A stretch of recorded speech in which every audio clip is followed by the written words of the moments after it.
Well, last time we were talking, we were wrapping up the endorsers interview, and then after we got done with the phone call, it came to light that Vinny Caliuta, am I saying that name right? Correct. Hmm. Yeah, he's back with Gretsch, Right. and you had mentioned him in the other talk, and what's your thoughts on him being back with Gretsch? You probably think he should have never left, right? Right. He should. Right. I mean, I think Vinny really likes the Gretsch family, and the Gretsch family likes Vinny, and they get along great. And Vinny's in such a position that he really doesn't need a lot of tender love and care anymore. He might need a drum set every once in a while, but other than that, he's working all the time, and he's a busy guy, and he likes the Gretsch drums. So I think it's a nice combination. No, I could be wrong, and I usually am, but I think they overhauled his older Gretsch drum set. Do you know about that? I do not, but that's very possible. Maybe they redid the bearing edges for him or something and changed something around. And It's like I very said, possible. yeah, and I could be wrong on that, but that's what I took away from the video. Hmm. Any other Yeah. endorser stuff that we missed the first time around? Well, I don't think we talked about it. I think one guy in particular I forgot to mention was Jeff Watt. And, I worked several times with Jeff. And Jeff was, of course, on the Tonight Show for a good while. And I think I managed to, on one of the trade shows out in California, managed to get by and see him on the show, the taping of one of the shows.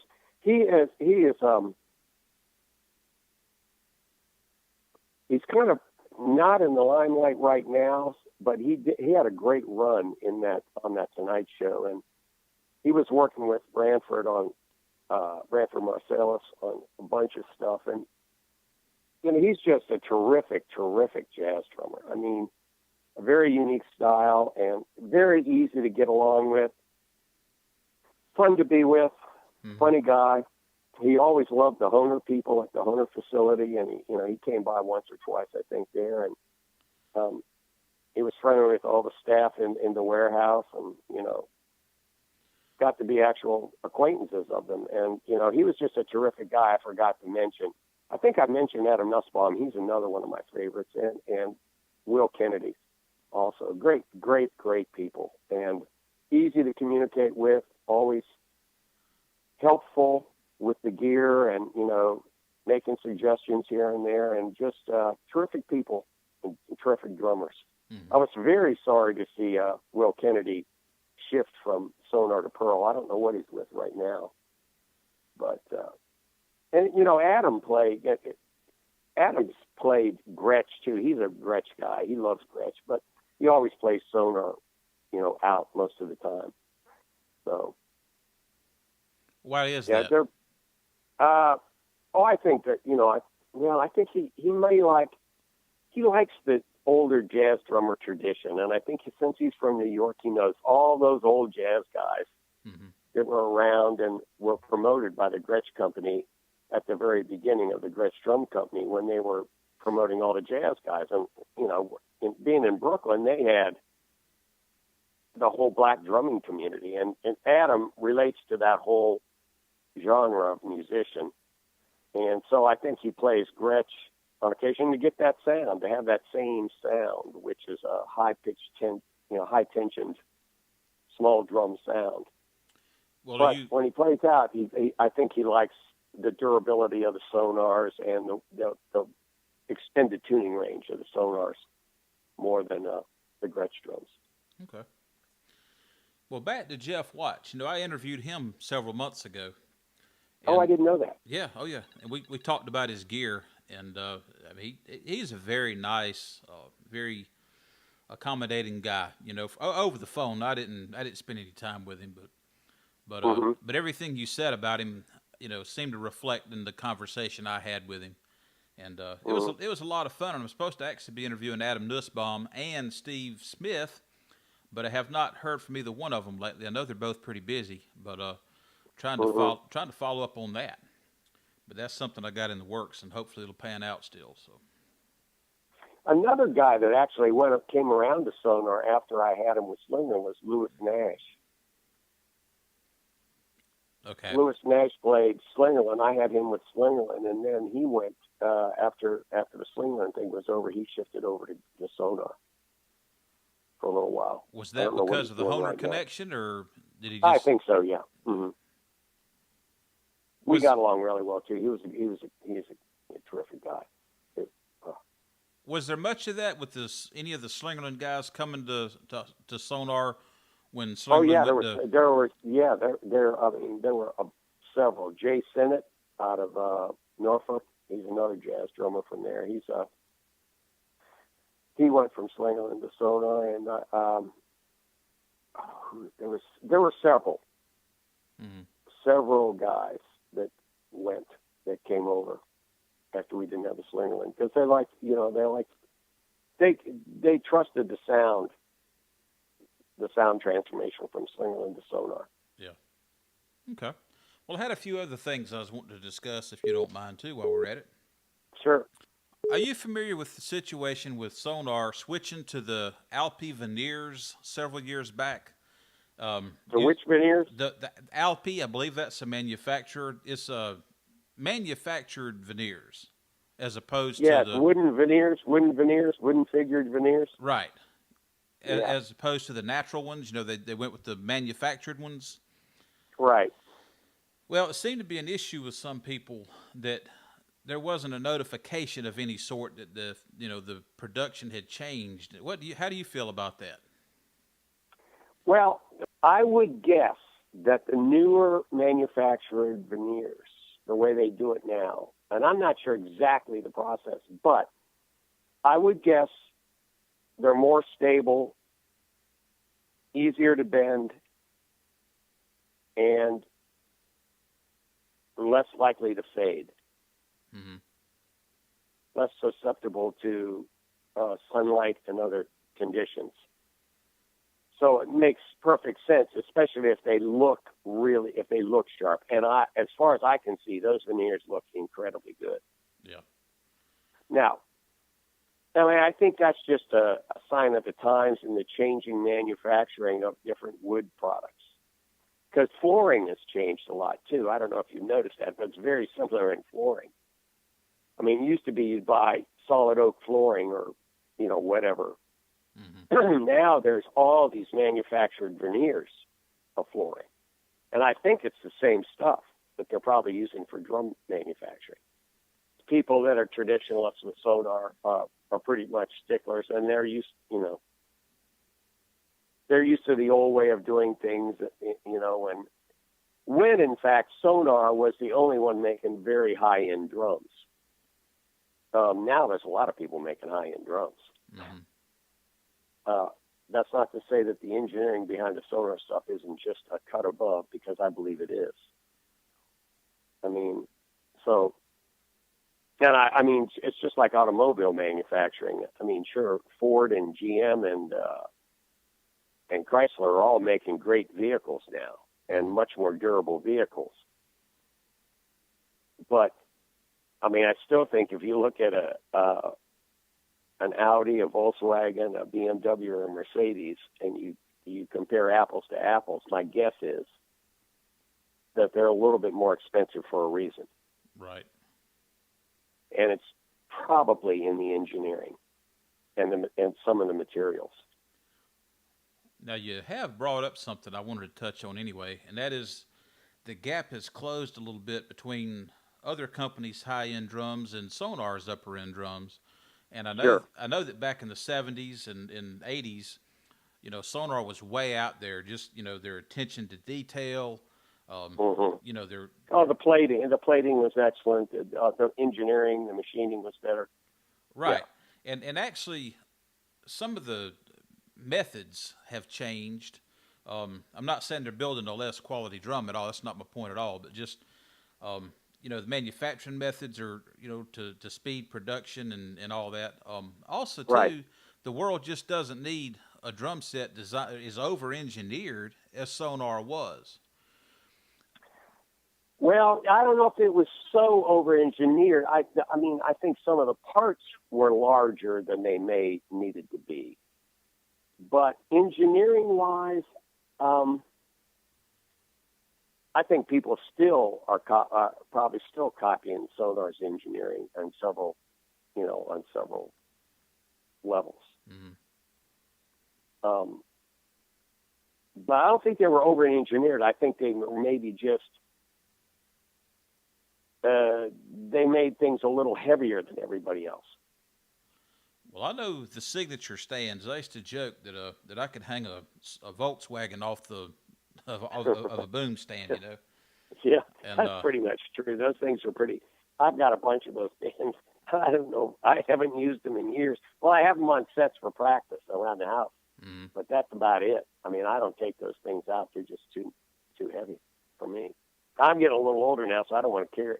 Even the aluminum stands, the Protect stuff that I use, you put a bunch of that stuff in a trap case, and it's pretty heavy. Yeah. Well, I gigged with a signature set, I don't know, about 15 years ago, and it doesn't take much moving that mess around, and you just like, you know what? Nah, I don't need that. Yeah. And I've heard a few people comment on how heavy the 600 series is, and I guess these are people that aren't familiar with the older, really heavy duty hardware. Mm-hmm. And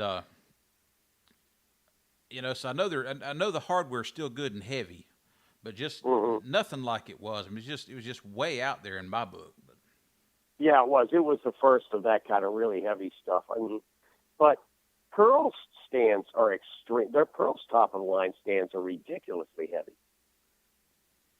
They're really bulky. Well, I mean, much like the signature stuff. Well, see, I haven't seen a lot of that stuff. The music stores around here, and usually I don't go looking for Pearl or DW or anything like that, and a lot of the music stores I do go to, like the Guitar Centers, they really don't have a lot in the way of high-end drum equipment anyway. No. The funny thing was, I remember Tommy Lee was a Sonor guy, and I went backstage with those guys several times. And he was using the Sonor hardware, and I was talking, their roadies were always buying stuff from us for their hardware to keep for every tour, and to keep extras. And I remember when he switched to Pearl, he kept buying Sonor hardware. He didn't switch to the Pearl hardware. I don't think Bobby Rock switched hardware either when he went to Peavey. Peavey, briefly. Yeah. Yep. Yeah, because the stuff was so dependable. It was so heavy duty, and they could depend on it a little bit more than everything else. Mm-hmm. But you had to take care of that signature stuff. It had a lot of stuff. Those little lever screws and stuff sticking out were susceptible to damage pretty easily. It's a clever-looking design and very aesthetically pleasing, but in actuality, it was susceptible to damage. I mean, you throw those things around, those things get bent or broken, and you're in trouble. It was great hardware, no doubt. The hi-hats especially, dynamite. Oh, yeah. The old seamless shells. People have, for years, I don't know about complained, but, the sound of the seamless shells compared to the welded shells is pretty substantial to me and most other people. When I spoke to Karl-Heinz Menzel about it some years ago, he said that the problem was that the material used to make those shells was no longer available to Sonor. But other companies are making seamless shells. Do you have any thoughts on that? Why Sonor didn't change material they were using, or, what do you think about the decisions they've made? Oh, I'm guessing that machine just got worn out. I think Carl told me that they sent that machine over to China to be used to make shells over there. And they're a hoop machine. But, I'm not sure that really got set up and worked. I doubt it. And the reason they would stop making that stuff in Germany has got to be labor. More than, although maybe they can't get ferromanganese steel. Yeah, speculation. That's possible. Speculation was that the car industry was buying up whatever quantities of it were made available, and so the price got astronomical. But you can hear all Very kinds. possible. Very possible. Yeah. And steel snare drums went out of favor.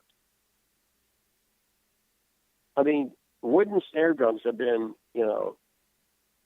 very, very popular now, more than I think steel drums, unless you find a Black Beauty, something like that.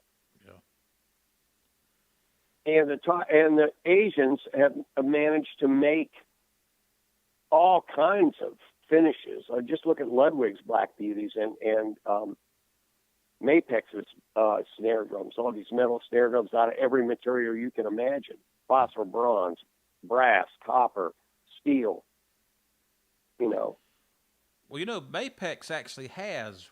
It may just be one model. They've got at least one model snare drum that is seamless in a metal shell. Mm-hmm. Which just makes me wonder, if they're doing that for the Mapex brand. I'm just surprised they haven't done something for the Sonor brand, but I don't know everything.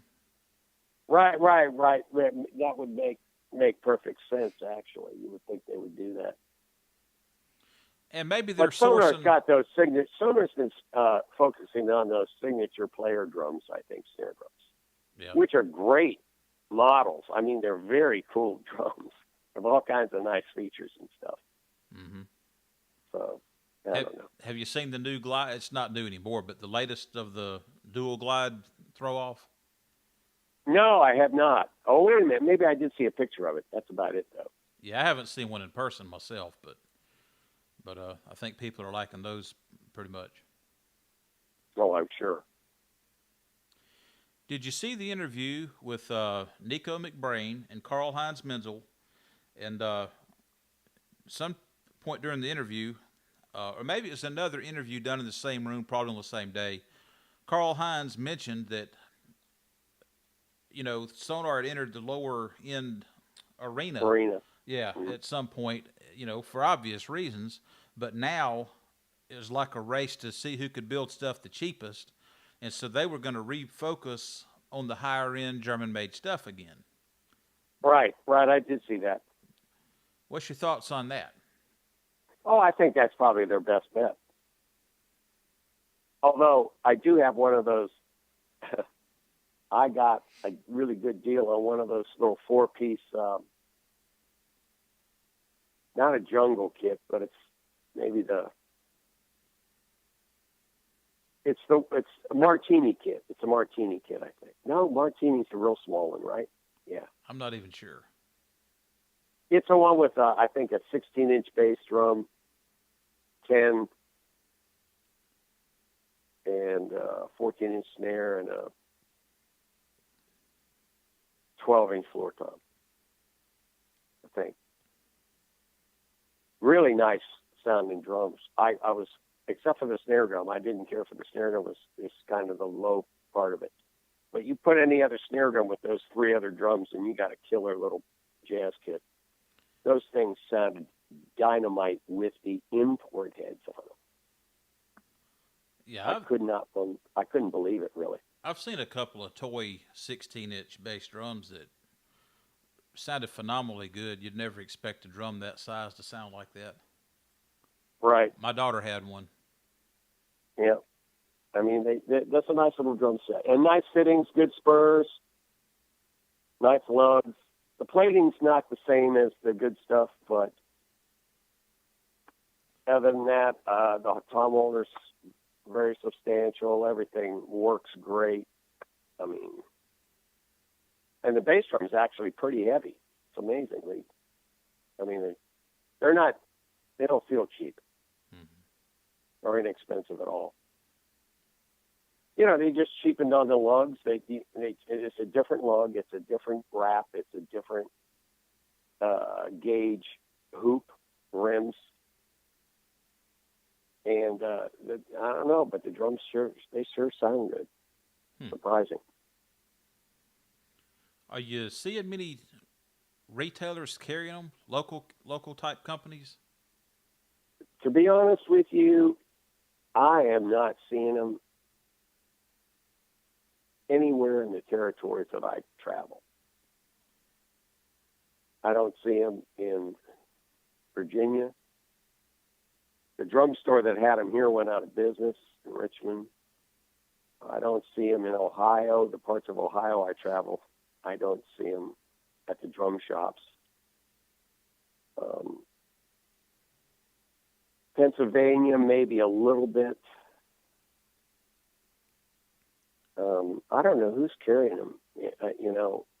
I guess there's probably somebody in New Jersey. And they list a lot of people on their websites, of dealers, but to see drums and to actually check out drums is very difficult. Well, I don't think the big box stores even have a large selection of Sonor anymore. No, I don't. I don't know. I try not to go into those places. I don't really shop the big box stores at all. Well, I mean, even online, we're normally, you'd think they'd have everything under the sun, just to have all the bases covered. But, even online, I just don't see a lot on there. All right. Is the United States their biggest market, Sonor's biggest market? No. No, not at all. Europe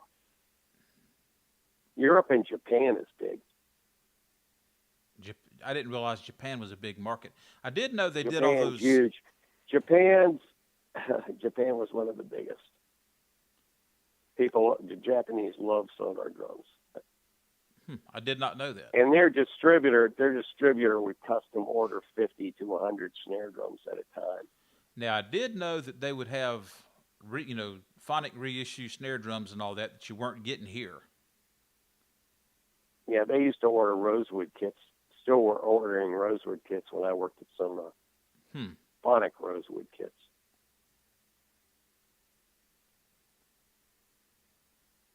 Yeah, it's pretty amazing.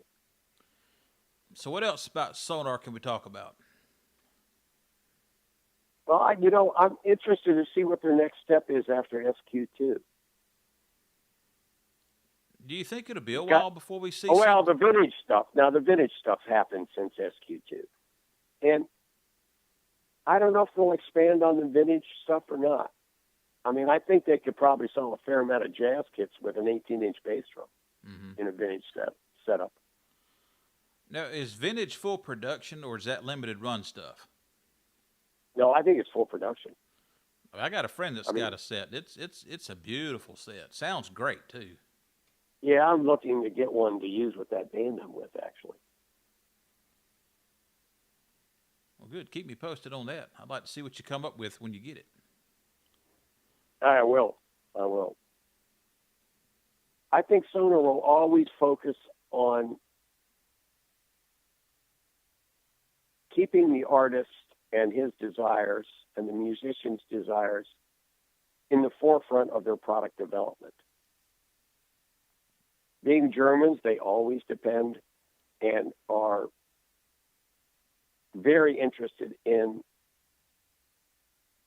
the best and most efficient engineering that they can come up with. So if there's new manufacturing procedures and new materials that come available that can be used in the drum industry, they're on top of that. They search out other industries to make their drums compatible with what's going on in the world today. So that may change sounds for drums in the future for Sonor. Who knows? But I think, I'm excited to see what the next step is from SQ2 for them. I mean, it's hard to top SQ2, but they top Signature. I was fixing to say they've always managed to, They come up with something because, and I think the reason is they've got it comes down from the top, and I think Karl Heinz got his finger on the pulse of what's really going on in manufacturing, music, artists, the whole ball of wax. So, I mean, I think in the next year or two, something's going to happen with Sonor for sure. The vintage thing, I think, was a reaction from Karl to satisfy a lot of Beechwood fans and capture some of the nostalgia of vintage drums. which was a perfect combination. It's a perfect combination.